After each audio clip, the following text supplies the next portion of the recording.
Você já pediu alguma coisa para o universo, ou para Deus, ou para o todo, ou para qualquer outra força que você acredite existir fora de você? Geralmente a gente faz isso, ou quando a gente está passando por algum momento difícil, né?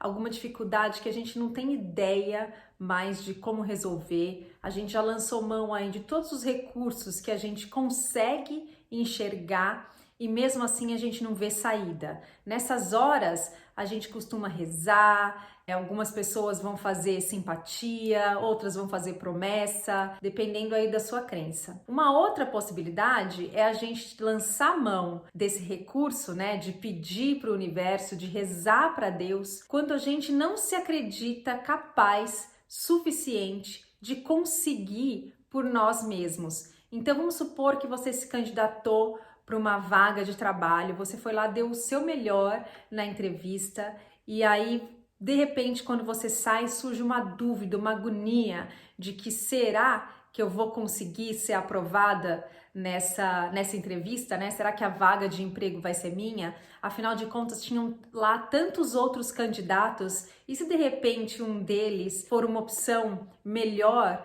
do que eu, né? Nesse caso. Aí nessas situações a gente também pede. A gente costuma pedir para que Deus, o universo ou qualquer outra força nos ajude a conseguir aquilo que a gente quer, né? A conseguir comprar uma casa, a conseguir fazer uma viagem ou qualquer outra coisa. Mas nesse vídeo eu queria compartilhar com vocês as razões do porquê isso não dá certo, do porquê isso não funciona. E mais, se você acredita que não, Renata, isso que você está falando é uma bobagem. Quando eu rezo com fé, dá certo sim. Quando eu fiz lá aquela promessa, eu de fato consegui a minha vaga de emprego, ou eu consegui comprar minha casa, ou eu consegui engravidar, ou eu consegui encontrar um parceiro para minha vida. Então não vem me falar que não dá certo, não. Dá sim, porque várias vezes eu já vivenciei isso na minha vida. E aí, eu vou te falar uma coisa, quando a gente faz isso, quando a gente acredita as conquistas, né, e as coisas boas que aconteceram na nossa vida a esta força externa a nós, o que você está fazendo é entregar um poder que é seu, é não reconhecer um poder que é seu. Então vamos entender como é que isso funciona? Quando a gente fala em Deus ou quando a gente fala em qualquer outra força que a gente acredite existir fora de nós, a gente está falando do todo. E o todo é tudo o que há.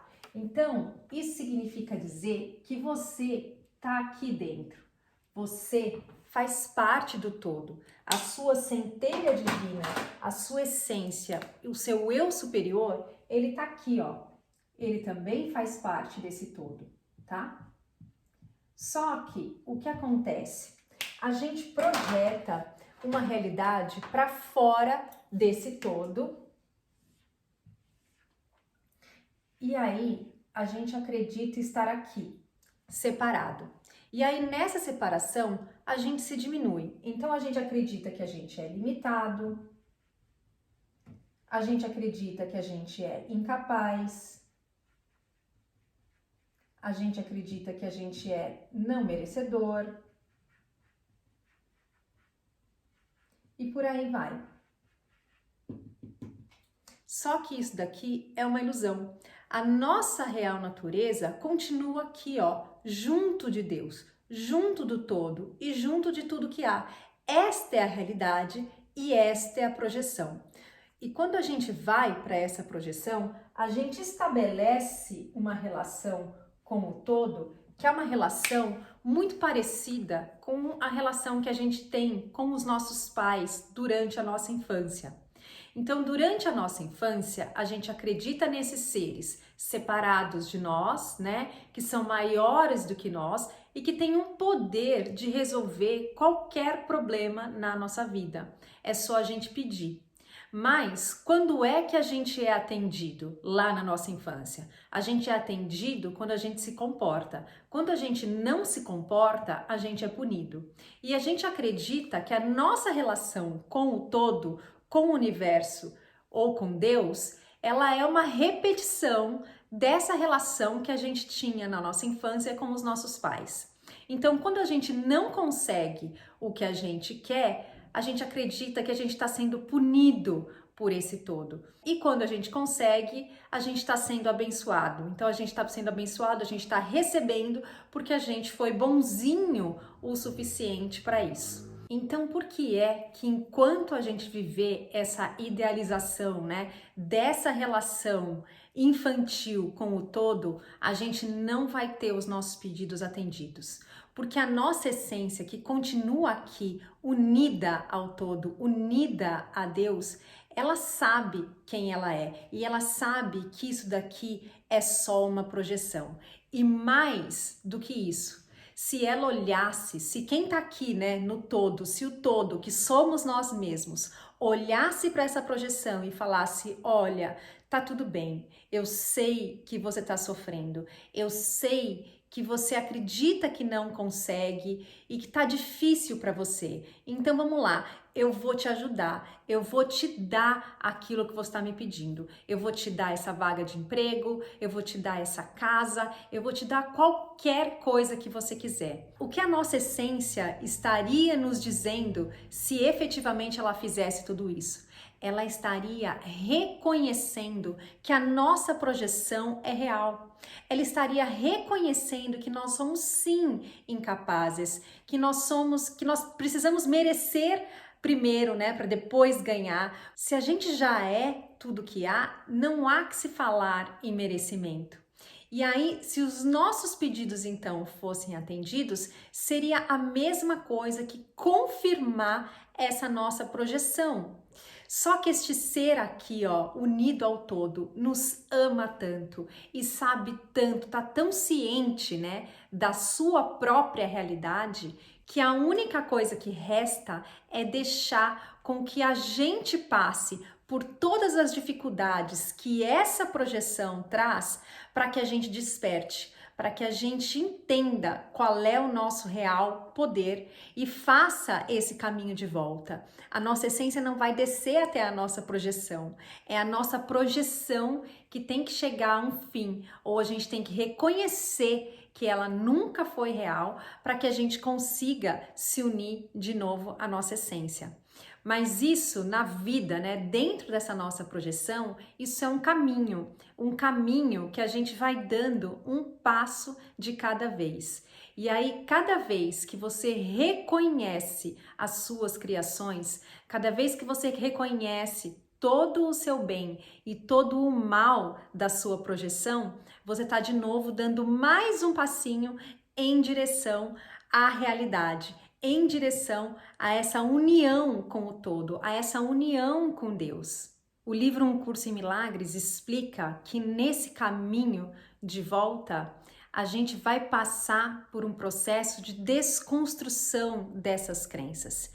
E quando a gente desconstrói tudo aquilo que a gente acreditou que a gente era, né? Essa persona limitada, esses defeitos que a gente acredita que a gente tem e que a gente guarda tão fundo da gente, porque às vezes dá até medo de compartilhar, né? Eu acho que todo mundo já teve essa sensação de, no fundo, se acreditar uma pessoa ruim, se acreditar uma pessoa incapaz. E são coisas que nos machucam tanto, que dói tanto, que a gente esconde, que a gente suprime, que a gente não gosta nem de pensar a respeito, que dirá falar, que dirá colocar isso para fora.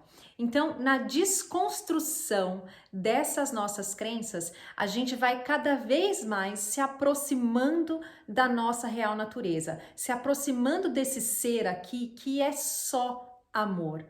E quando a gente faz isso, quando a gente começa a reconhecer a nossa luz, quando a gente começa a reconhecer todo o bem que nos pertence, aí a vontade que fica é a de querer compartilhar, de transbordar todo esse amor e todo esse bem que é nosso. E quando a gente chegar nesse ponto, a gente vai passar a viver o que o livro Um Curso em Milagres chama de um sonho feliz. A gente vai compartilhar este sonho feliz. E aí, quando todos nós, né, todas as partes de nós que também estão aqui embaixo, projetando essa outra realidade, quando todo mundo conseguir reconhecer que essa é a nossa real natureza e não a projeção que a gente vive, aí a gente volta para essa união. Mas para isso é preciso que todos comecem a viver essa realidade, porque nós somos todos um. Então, enquanto tiver um filho de Deus que não tiver entendido isso aqui, a gente continua vivendo na ilusão. Entretanto, para quem já entendeu, a gente vai começar a viver um sonho feliz, uma projeção sem todas essas barbaridades que a gente vê por aí hoje. Então, da próxima vez que você se sentir limitado, que você se sentir não merecedor, incapaz de realizar qualquer coisa na sua vida, peça ajuda. Peça ajuda para essa parte aqui de você que já enxerga tudo, que sabe qual foi a construção de crenças que você fez para chegar até aqui, para chegar neste momento da sua vida. Esse ser que está aqui te ama e te conhece tanto, né? Sabe tanto de toda essa sua projeção que eu tenho certeza que ele vai te ajudar a encontrar as respostas. Quando você se sentir limitado, dê um passo atrás, se lembre quem é que está projetando, quem é que está acreditando que eu sou esse ser limitado, quem é que está acreditando que eu não sou capaz, que eu não consigo. Peça ajuda e lembre-se, aproveita isso como uma oportunidade para se lembrar da sua real natureza, para se lembrar de quem você é e do seu poder. Todos os desafios que aparecem na nossa vida, eles são uma oportunidade para a gente dar mais um passo nesse caminho de volta, para a gente dar mais um passo em direção da nossa essência, em direção de quem nós somos de verdade. A gente tem que aprender a olhar para a nossa vida como uma bênção, porque é isso que ela é. E se sentir grato por ter essa oportunidade, por estar aqui vivendo essa oportunidade hoje, agora, ao invés de ficar olhando para trás, olhando para as coisas que a gente não gosta e revivendo elas, reprojetando elas no futuro, completamente perdidos, sem ter a menor noção daquilo que a gente está fazendo. Tá bom? Era isso que eu queria compartilhar com você no vídeo de hoje. Lembra de deixar aí o seu curtir se esse vídeo te ajudou de alguma maneira, tá bom? Muito obrigada e até um próximo vídeo.